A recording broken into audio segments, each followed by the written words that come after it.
Welcome to the by Half Price Packaging. We're joined by Chris Wysong, the owner, founder, and CEO of Bucket of Bread. It is a veteran-owned company that's making baking easier, more ethical, and more impactful. Known for its vegan-friendly gourmet baking kits made with certified organic ingredients, Bucket of Bread delivers fast shipping and a wholesome experience right to your kitchen.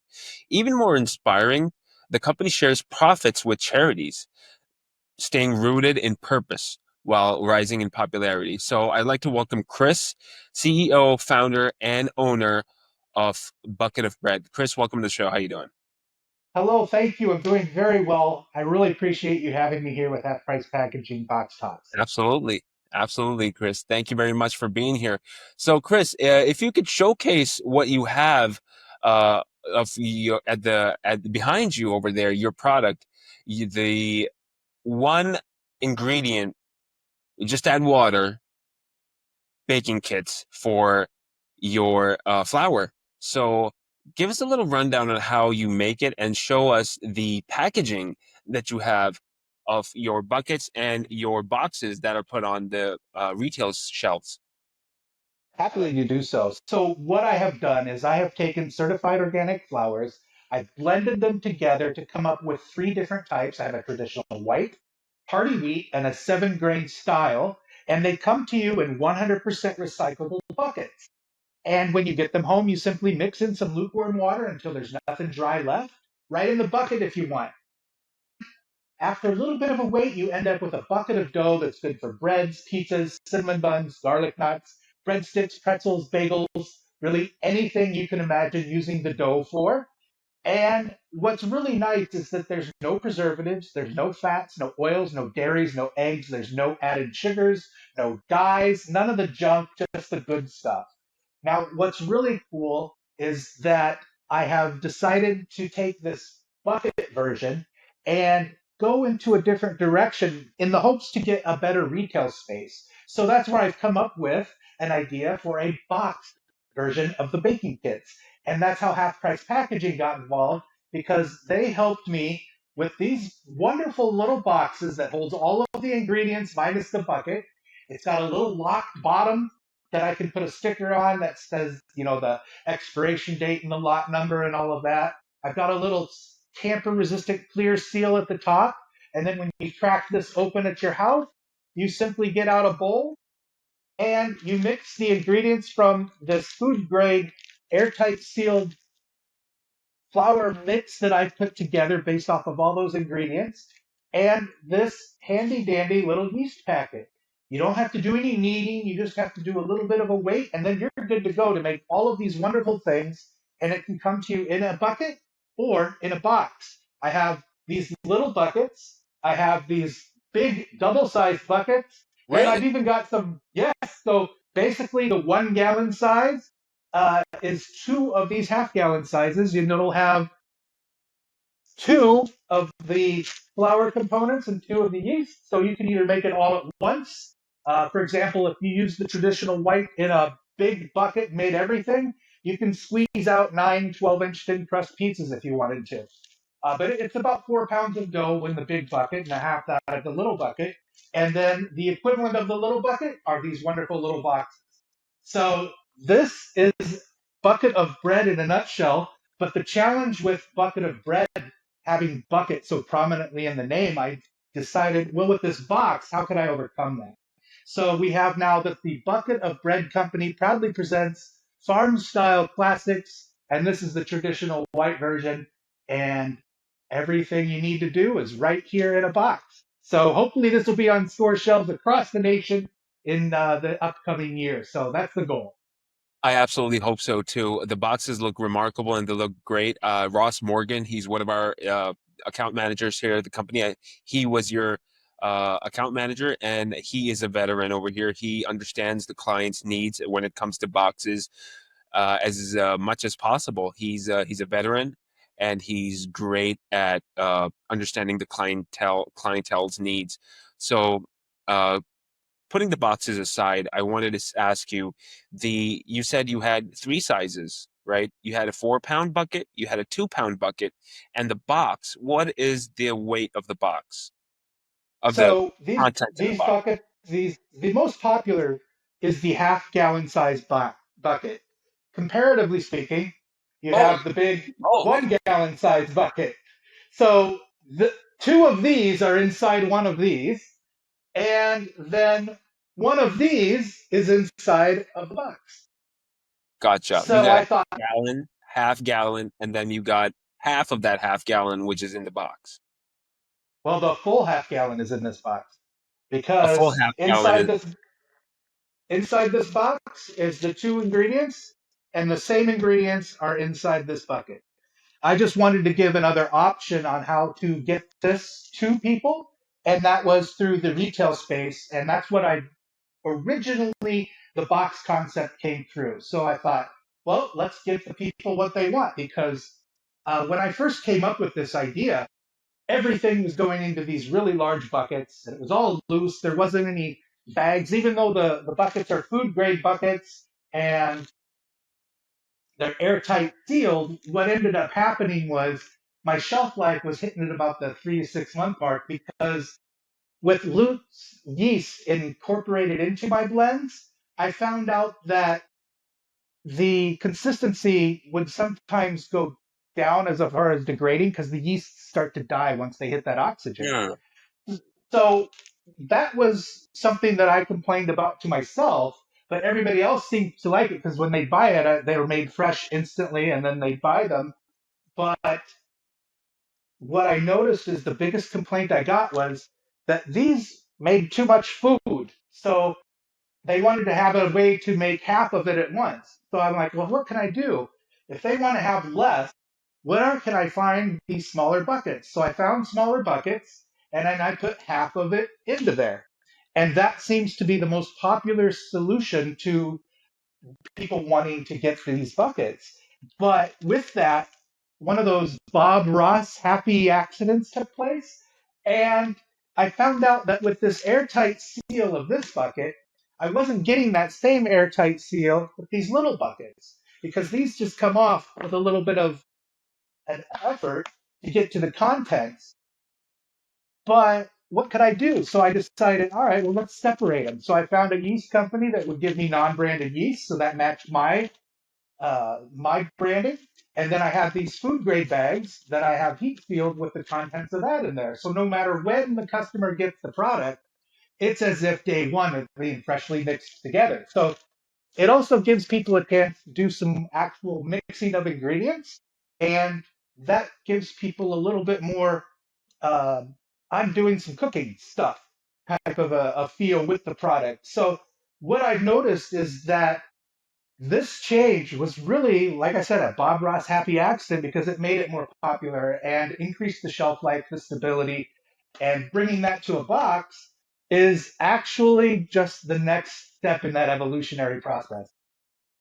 You know, Chris, I think it's such a wonderful and a smart idea to do these business moves that you've just mentioned because in the beginning you had a 2 gallon, then you shifted over to a half gallon, sorry, a 1 gallon, then you made a half gallon flour box. Now, no, half gallon, correct. Two, one, and One then and a half, correct. So I think that's a very great move because the 2 gallon, the big bucket and the small bucket, it's 1 gallon. already it's already netted. Is that right? The dough's already netted? So everything is loose. It's not dough yet. It's all dry ingredient. Not the So box, but the buckets. the buckets, yes, same thing. Same thing. That this bag is inside this bucket, ready to use when you're ready to use it. So I think that's more the bucket style, as you mentioned before. I don't think you did that. It takes a lot of shelf space, but the boxes are more consumer friendly. They look more consumer friendly, and they seem more consumer friendly. However, when I look at the buckets, I've worked in restaurants my whole life. I was a restaurant worker. I used to work in the kitchen as well as a server. So from whenever I used to work at a pizza place as well. So whenever we brought in dough, it was that looks more like a product that would be in a restaurant depot. I don't know if you have that in your city. It's We don't have a restaurant depot, but we have looked into. And really, it was just a direction where it was like maybe we could go that way, where we could put together maybe like a 5 gallon size bucket to have people be able to mix that in their industrial mixers and have it instantly there. But I have been approached by several bar type establishments, small cafe types, where food isn't the main ingredient of their menu, but drinks are. So having a little appetizer, maybe something fresh in the kitchen. What's nice is they could whip this up, grab it out of the walk-in, grab a couple handfuls, flatten it out, throw it in the oven for a few minutes, and have a nice flatbread. However, they decided to decorate it and make it their own. So that's a possibility. It's just one of the directions I haven't actually started to pursue because we were looking more at direct to consumer and retail. So it's still on the table. It just has not yet been activated. And you could make any kind of bread with that, pizza dough or pretzels or flatbread. You can make what kind of creativity you can go with your bucket and or your box. What kind of creativity? It's funny It's funny you should say that because on the recipe section, I try to keep the recipes relative to what's going on, time. And with Mother's Day coming up in May, right now it is May 2025. We have Mother's Day coming up, and we have the Cardamom's Day spiced almond butter swirls, which are similar to a like a cinnamon bun, but way better. So we have a cardamom spice infused bread with sweetness, and it is really, really good. But the step after that, I think for the next newsletter, I do one on the 1st and the 15th. We'll have that recipe. We're going to add some saffron spice to the cardamom and see how those mesh together Nice. and really, really make that pop. So, yeah, and then the flour will give it a nice look. So that's definitely on the Mother's Day plate. And Chris, could you make regular bread with that? Traditional regular bread, put it in the oven, put it in a box type container, and then bake it. So this is how the boxes come here, and on the front cover of that, you'll see that there is a loaf of bread, and that was actually baked by me at my house. And my designer had a picture from my cell phone and was able to incorporate that into the boxing so that we had this nicely displayed that yes, this is indeed an actual loaf made from the bucket of bread product. So you can make a loaf. That was the word I was looking for. A loaf. Yes, you can make a Yeah. loaf of bread. Wow. Yes. Wow. Yeah, you can make like I said, breads, pizzas, cinnamon buns, garlic knots, breadsticks, pretzels, bagels. You can make naan. You can make donuts. You can endless recipe Really? combinations for these types of doughs that are out there. As long as you have Could a you make spark of could you make creativity, you croutons? can do it. What about croutons? You can make croutons. You're just going to want your bread to get a little stale, dry it out. You could put it in the oven if you want to activate it a little quicker. But yeah, you can olive oil it, season those up. I have a nice baguette way of making things. So with the baguette recipe, the secret ingredient is add just a little bit of white balsamic vinegar to your dough mix, and it kind of gives it a little bit of a pop, and then a little bit of honey is added as well, and then that really makes a nice baguette type of a loaf. And if you were to put that into squares after it's made, and maybe put a little olive oil and bake those up a little bit at a low temperature just to dry them out. You'd have a crunchy crouton. Um, I've actually done that with the baguette. I've been able to take those once it gets a little bit dried out, and I've made a wonderful uh, French onion soup with those baguettes on top, and those were pretty good. So there's just as long as you have some creativity, or if you need that spark from my recipe list, either way, this makes a wonderful thing for you to do. Uh, Kids also like it. Yeah. One of the things they like to do is I recommend that the little ones just pretend that they're playing with Play-Doh. Sprinkle a little bit of seasoning on a countertop and make Play-Doh snakes Yeah. and have some fun breadsticks. Also, Star Wars Day is coming up, so we have these breadsticks that we've shaped and put a little recipe together to make lightsabers for the Oh, kids. So nice. so That's yeah, so cool. that's stuff that you can find on the website's recipe section. Those are always being added to or refreshed. But again, there's a newsletter that has the 1st and the 15th where I'll put those out and maybe some blurbs of news and updates and fun, exciting things that are happening in the bucket of bread world. Yeah, for sure. I think the concept is wonderful, and you just talking about the things you can make with this bread is making my mouth water, and I need me some bucket of bread. Do you mail this stuff?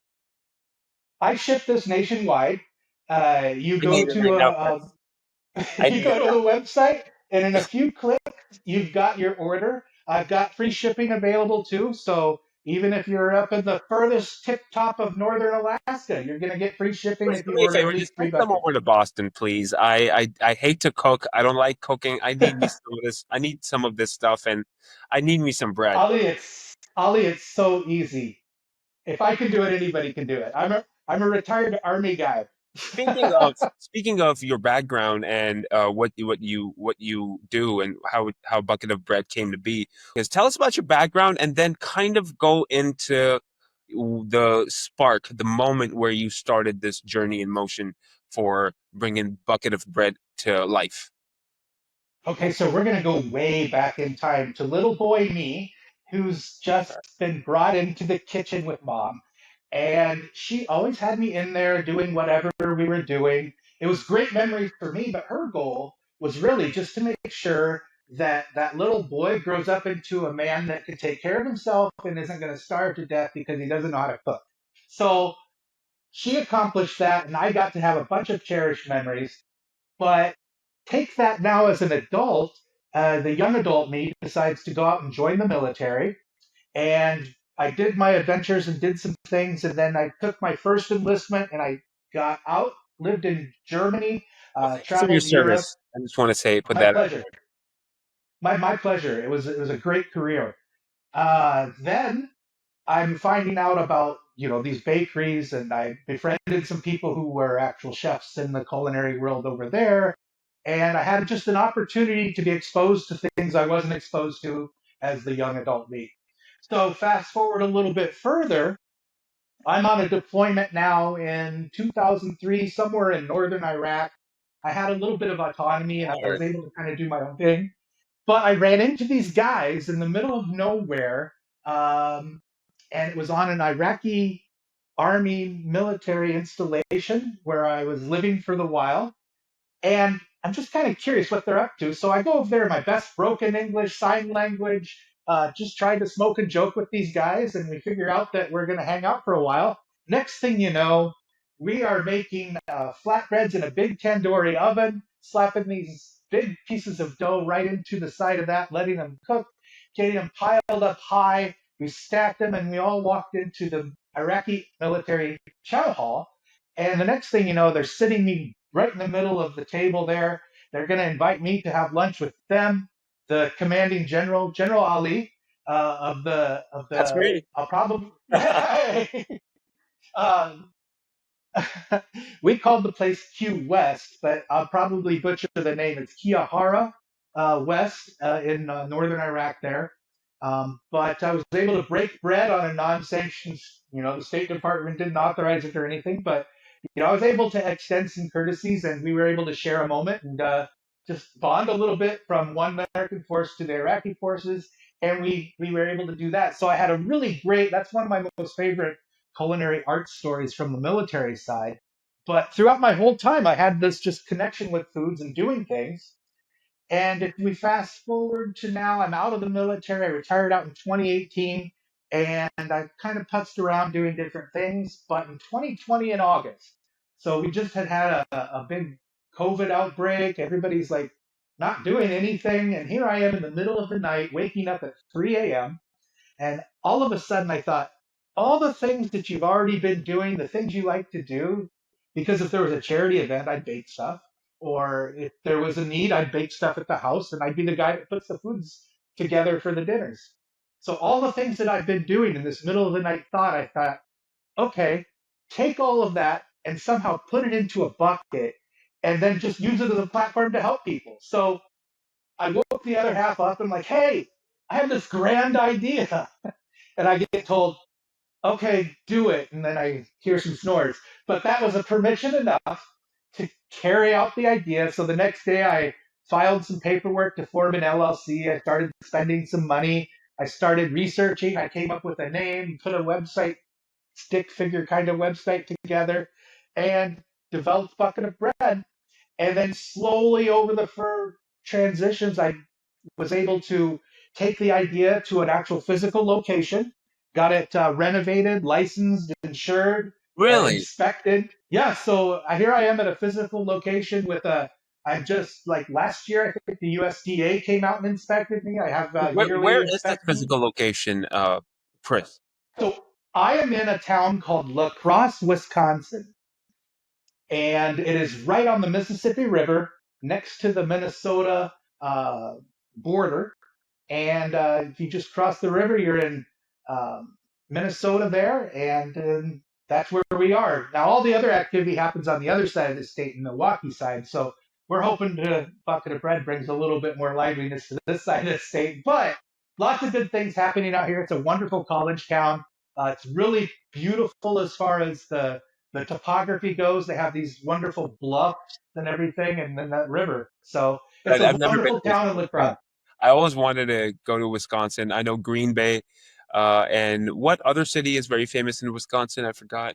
You've got Milwaukee. Milwaukee, Wisconsin, and Green Bay. Yes, Yeah, and yeah.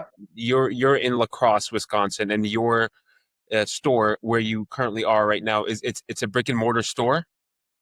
So I am in a building that houses several different types of businesses. And the particular suite that I have, if you were to make an online order, you could select local pickup. The door is always open for you to come in. I know when you're going to come because you let you schedule based off of when you want to pick it up, and I'll have your order ready. Otherwise, I do ship nationwide. So I've been able to say that I have put Bucket of Bread out to at least 34 states and counting. So if I could hit all 50 this year, that'd be great. It's such a wholesome thing, just like your bread, very wholesome. It's such a wholesome idea where you started off and then you went to the military and then now you have your own brick and mortar store and now you ship nationwide. Uh, so what were the challenges that you faced along the way? Some logistical issues, because of course you did. How did you scale your operations while maintaining your brand values? How did you do that? So I'm still trying to scale. I'm still trying to overcome obstacles. I don't know what the obstacles that are next are, but the ones that I have seen have been mostly at the starting point. You know, like, oh, I need this license. Okay, well, let me figure out how do I get that license. Well, how much does that cost? All right, let me scrounge a couple pennies together and put that out there and pay for that. Uh, Lessons learned from website development. You know, you start off with the like I had mentioned that it was like a stick figure website, and as I progressed, just less than a year ago, I was able to finally transition everything into a Shopify platform. So I have the Shopify existing entity, which also operates the back end of the shopping experience of the actual website, which is really kind of cool because the Shopify is pointing to the bucketofbread.com, but the bucketofbread.shop still functions as well. So I get kind of the double SEO with a non-reciprocal backlink that way. So Are it's you kind of still neat. are you still facing that issue, the double SEO issue? No, no, I think that was a great solution that I was able to come up with by having transitioned everything. Now down the road, who knows? Maybe everything will be under one platform, but now I kind of like having the double existence because I have built the .com for so much time, so much so that that's the existing piece, and I have some background ways that I've got some of those recipes planted, and it's plastered on all of the things with all the QR codes. I have a big old van that you scan that, and it takes you to my website, but then it tells you don't text and drive.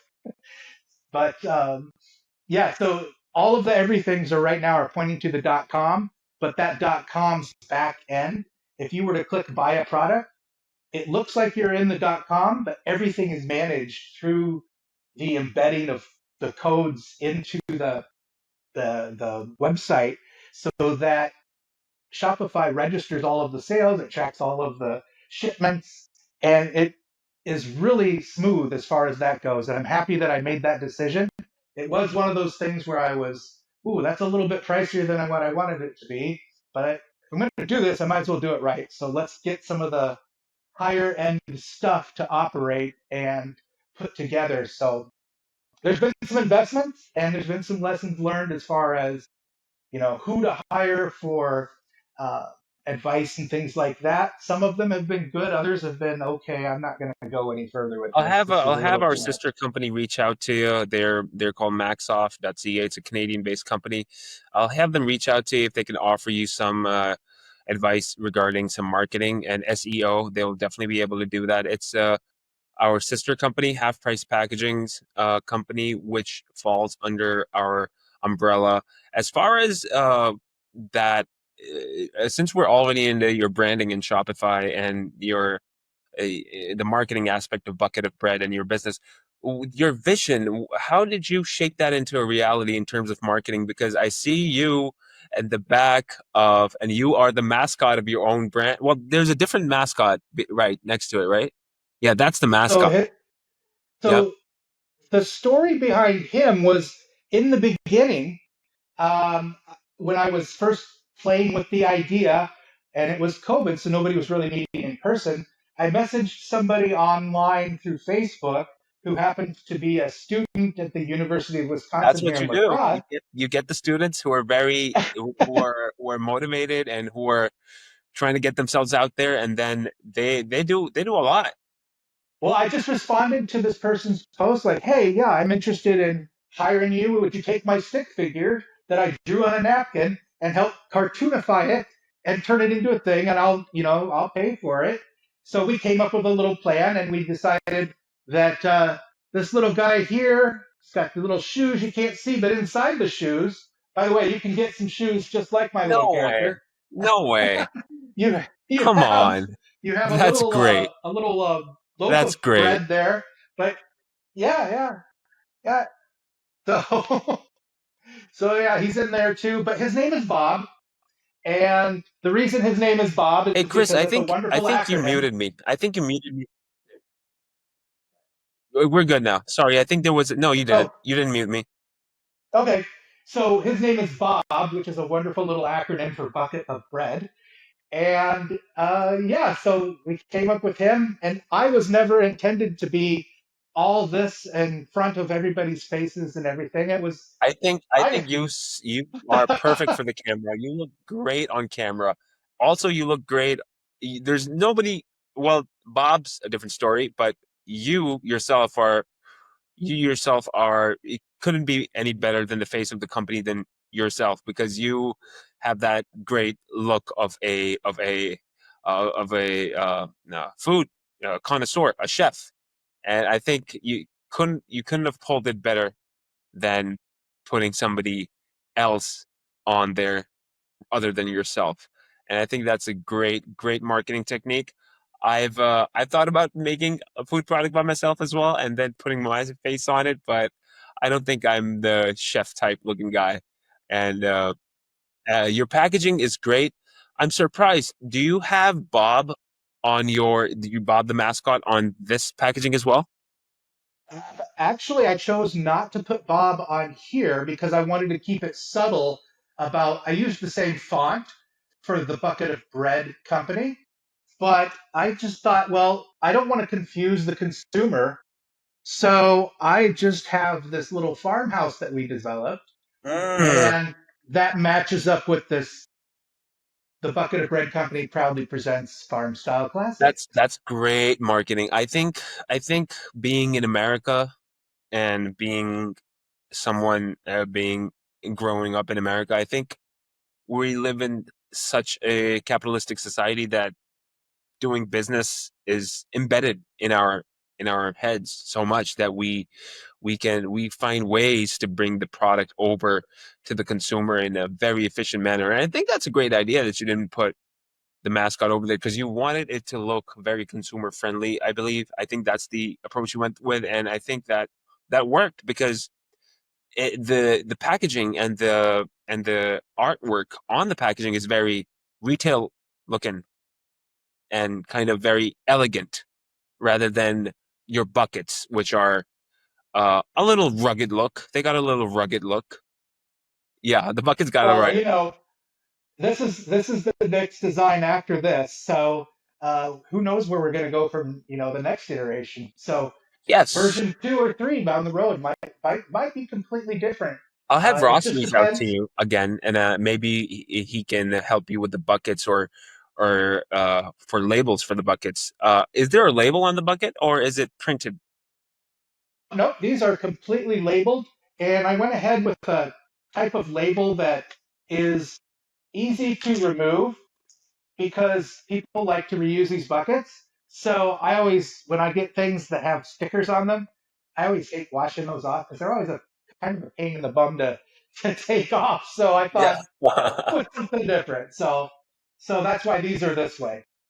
But So yeah, these are, I think, probably more geared for if you were to have it on a retail shelf, it would probably be something more in a a like wholesaler, a gift shop type place, or be at a could be Costco where you can just go grab your right. buckets, It could work. things It like that. it could work in a Costco or a small little gift shop. That's the Yeah. beauty of that aesthetic. What kind of goals do you have? Do you have any further goals for your packaging? Since we're already talking about packaging, do you and how did your customers react to your packaging for the bucket and the boxes that Half Price Packaging made? So these are still relatively new. And from what I've gathered so far, people do like the box, and it's better than what I was doing before without the box because the other two you can still get them without a bucket, but they come to you basically like this. And having it be able to be a little bit more eye catching, something that says, hey, you know what's in this because it's clearly in your face. And I think that's the direction that most people are thinking as well. I haven't gotten any negative feedback whatsoever, other than we really like your box design. So as more people tell me things, I'll be able to take that information and run with it and apply that to the next iteration of printing. So I'm excited to see where this goes. Like I said, I'm hoping this is going to be very soon across the nation on It shelves will near be. you. There's no reason for it to not be. Believe Half Price Packaging did a great job with that. We did a great job.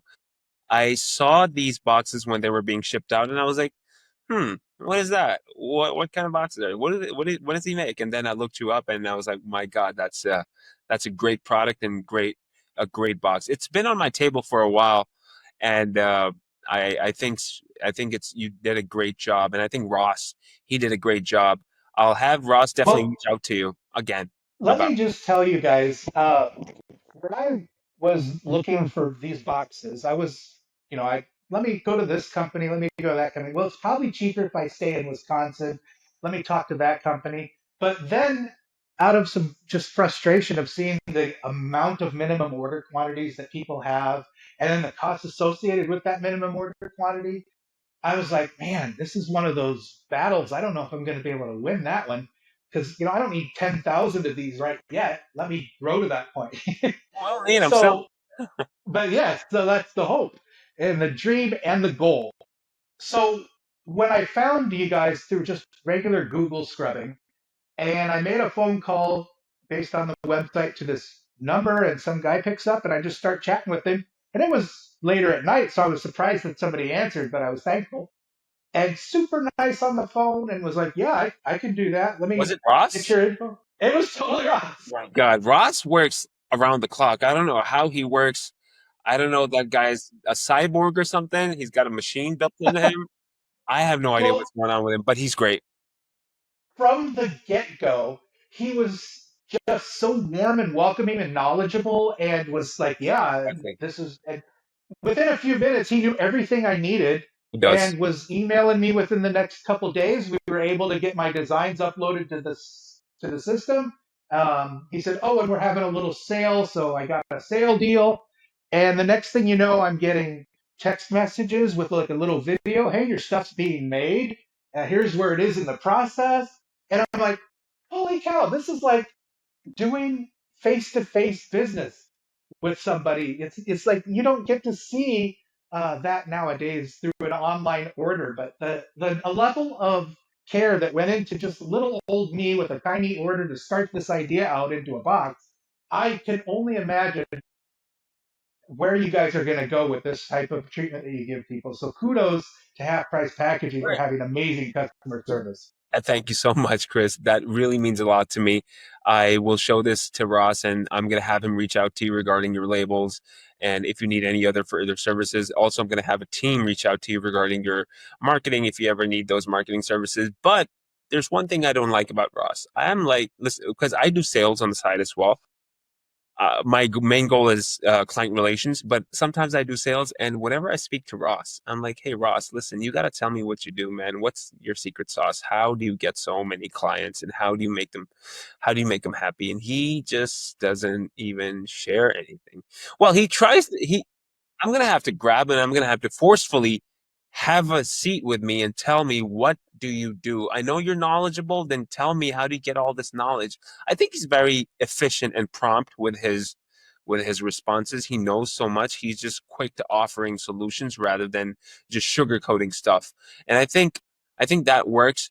Sugarcoating is cool. I mean, being nice, courteous, and being knowing your stuff. Well, just knowing how to communicate is good, but when you don't have the knowledge, it doesn't work. They have to work hand in hand, and I think I lack a lot in knowledge, and I'm still trying to do my sale, and I hope to God I do it. I do have a couple of clients who I'm working with, and I hope to just get the sales done. Plus, I have to learn a lot from Ross, and Ross is great. Yeah, I'm gonna have him reach out to you.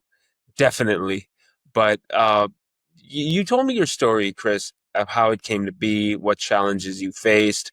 Let's speak about your heart, the goodness, your wholesome heart, your charitable ventures that you do.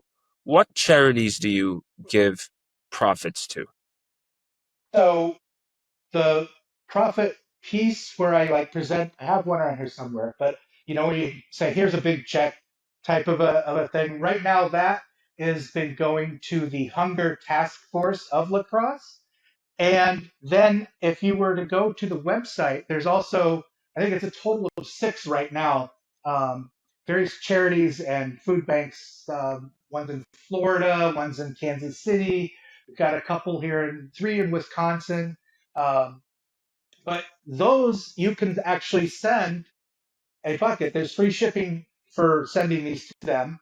So you just pick the charity that you want to do it with, and you send them a bucket, and that becomes a tax deductible donation with your receipt once you give that to your tax professional.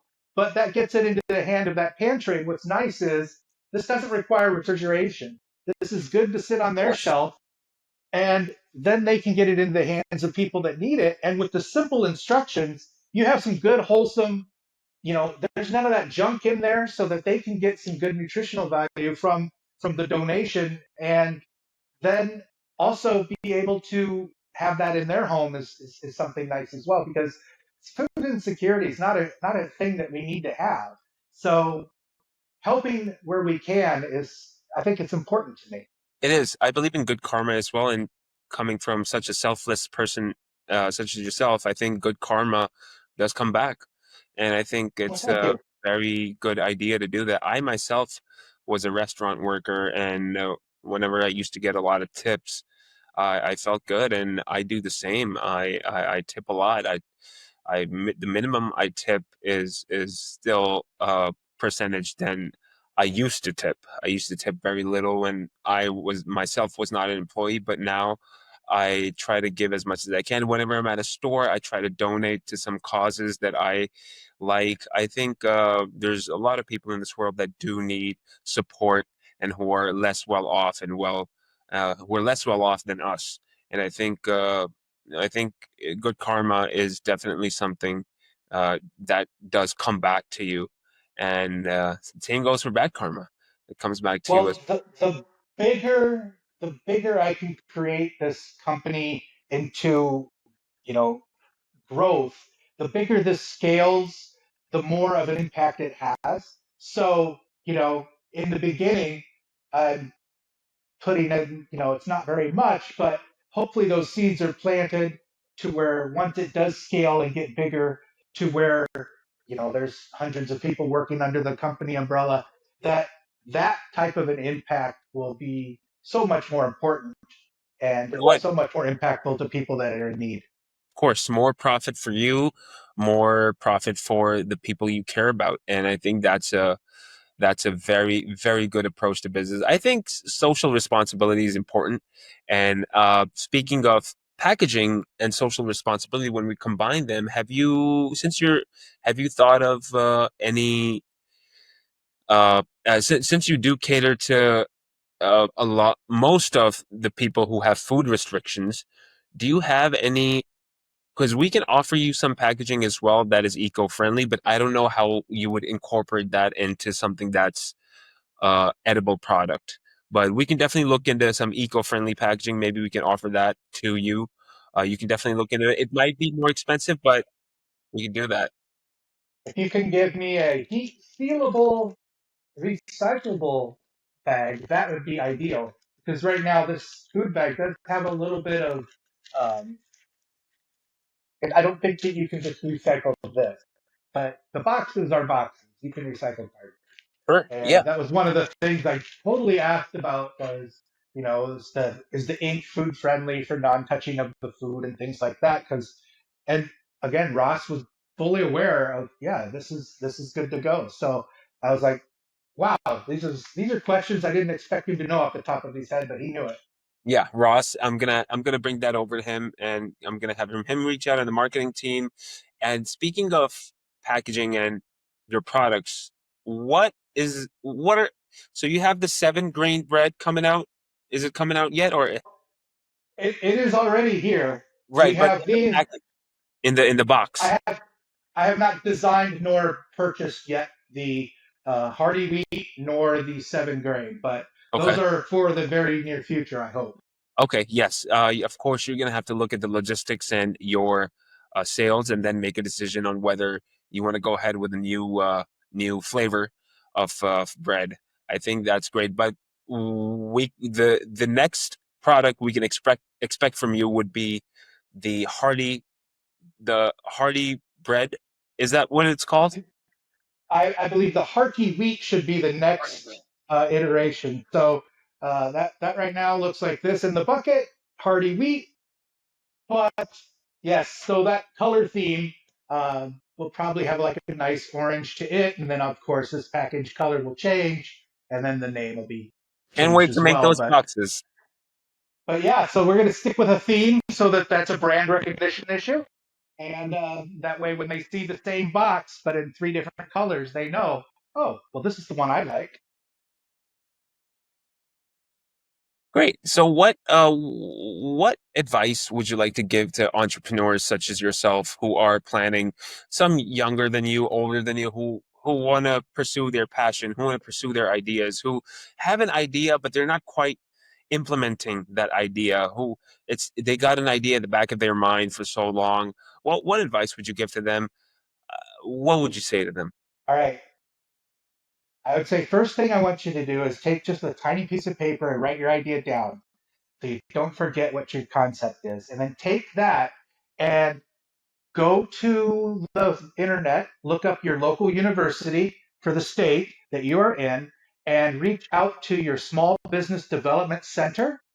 It is a free service run through the Small Business Association, and that is going to give you some foundations but at no cost to you. So you're going to be able to probably get some initial, hey, is this a good idea? Let me bounce this off of some people.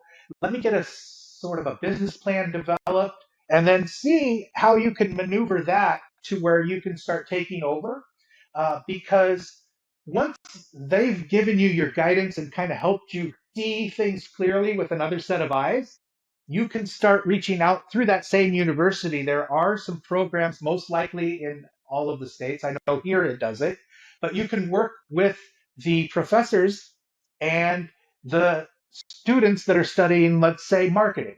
They can listen to what you have and use you as the project and get grades. So now you're exchanging your information with the students to develop it. You're going to see all of the results. They're going to get something out of it as a learning experience in a real world situation, and you're going to be able to take it and run with it. So I would say the first step I want you to do is please write it down, because that's the first thing. Just don't think it, write it down, because now it's going to become real once you have a piece of paper in your hand. So once you have that piece of paper in your hand, do it. Just go out and do it. Start it. It doesn't have to go beyond, the first few meetings if it turns out that that's not a thing. But the main thing is that you've done an action towards a goal, a dream, a passion. If you can do that, the next spark of genius that you have is going to be even further. And you're going to learn each time along the way. So keep doing the things and start. I think that's a very good idea that you put out. Said that write it down, and then maybe go to your college, go to your business, go to your university, go to your professors, go to your colleagues, and discuss the idea with them. That's a very specific advice that you're giving, because when I was in college, almost every major college has a program or a department which is a venture accelerator. What they do is they provide you ideas, they provide you advice for your business, as well as they also have access to seed investors who invest into startups. And I think that's a very, very smart idea to write it down and then present it to your peers and some educational institutions that want to bring that idea to reality. I think that's a very good idea. I think that should be done, especially with students, and for other people who are not who are not in college, then there's I think there are government agencies as well that can help you. Well, I was not a student there at all. I reached out to those government agencies because inside the university is that Small Business Development Center that is run by the government FBA. SBA, So that's where they get the funding, right? and they're there to service everybody.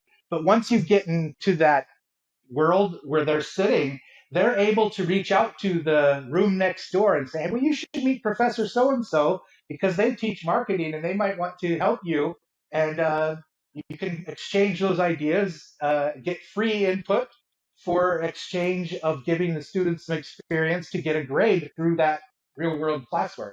And what kind of advice would you like to give people in your field, in the food industry, in the food entrepreneurs, who have maybe, I don't know, a idea for a candy or something along that nature? What would you tell them?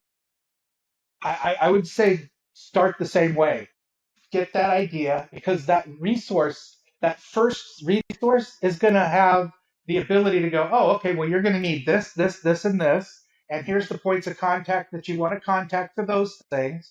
And then you're going to have a big mountain of stuff that you're going to have to go through. But you've got the ball rolling, and now you're able to at least come up with a, okay, I need to know about this for regulation, this for about taxes, because candy, I guess, is taxed different than this type of a food. So I got to know this. Now I need to know my nutritional panel facts information, and where do I get that information, and all of these things. What Once you hit that first spot, um, you're going to want to take what you've learned and start crossing off that checklist, and You maybe know, try out a farmer's market.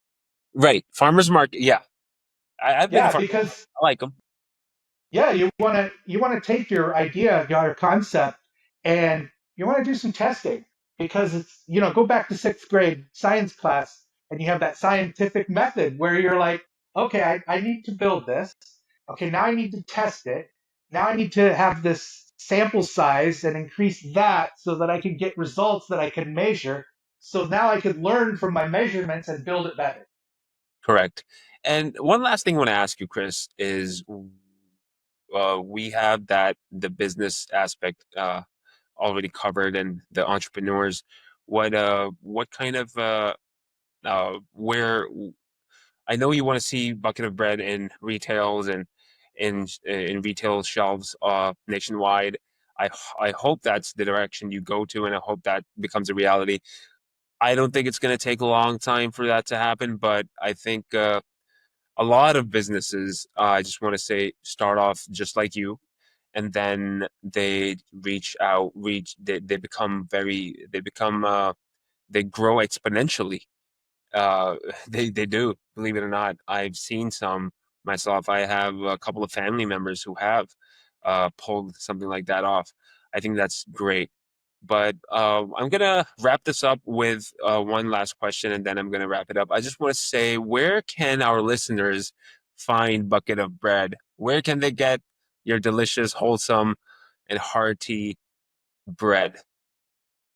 Super easy. So if you go to bucketofbread.com, everything is easy to do. You can just click order buckets, order baking kits, and everything is right there for you to choose from. And I have free shipping options. Again, bucketofbread.com. It can't get any simpler than that.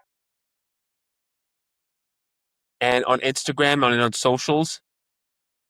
Yes, if you go to the bottom of the page, under that footer section of the website, all those little social media icons are there. I would love it if you followed me. I'm mostly active for Facebook and Instagram, um, but I'm on the others as well.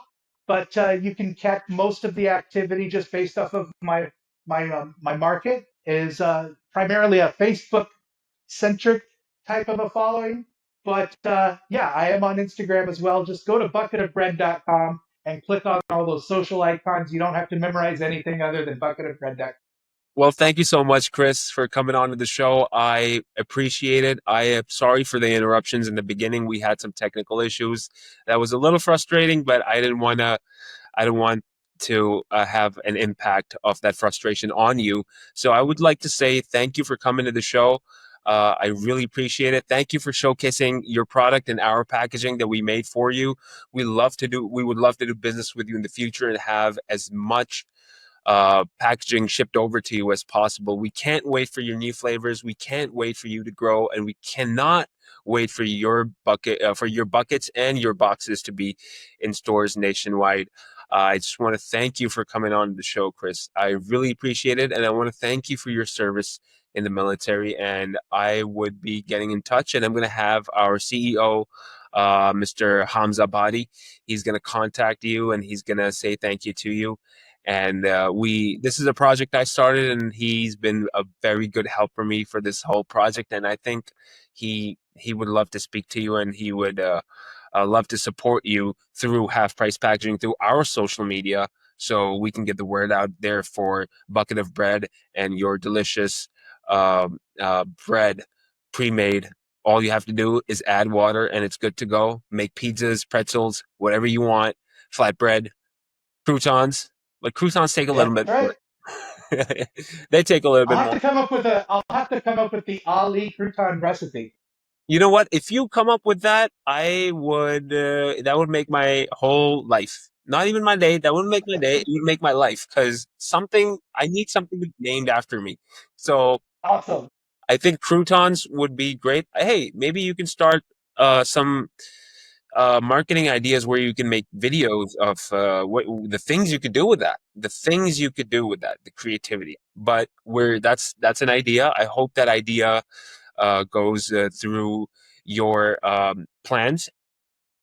I again thank you so much, Chris, for coming on the show. Make sure to leave when you leave. Make sure to keep your laptop open so everything uploads for the next 30 minutes to an hour or maybe 45 minutes. And I'm gonna post this, and we're gonna see you on the screen. All right. Well, thank you again so much for having me on this. I really appreciate your time and thank you for helping spread the Bucket of Bread story. And I can't wait to do more business with Half Price Packaging because I am 100% pleased with everything you all done. Thank you, Chris, and we are 100% pleased with you as well, and your business and your story and your heart your heart of gold and uh, your product as well. And I wish you all the best, and I hope to speak to you soon, Chris. Well, thank you. And can't wait to send you a bucket or a box. Yes, I need that bread. I need that bread. Thank you, Chris. Thank you. Take care. Thank you, Chris. Bye. Thank you so much.